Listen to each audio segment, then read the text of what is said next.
Richmond's industries are under siege, and the numbers make it impossible to ignore. Manufacturing alone accounts for 17% of cyber attacks on companies under $20 million, and that's just one sector in a regional economy spanning healthcare, finance, logistics, and professional services, all interconnected, all exposed. Matthew Scott, Vice President at Endurance IT, puts it plainly. Leaders who invest in robust IT don't just avoid disaster, they create an edge in efficiency and customer confidence.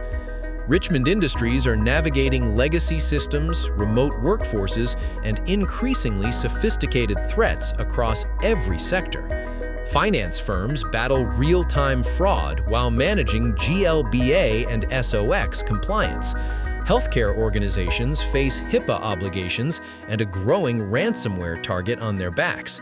Manufacturers contend with OT and IT convergence, where one breach can freeze an entire production line. You can read the full article on our website, and feel free to add us to your Spotify playlist.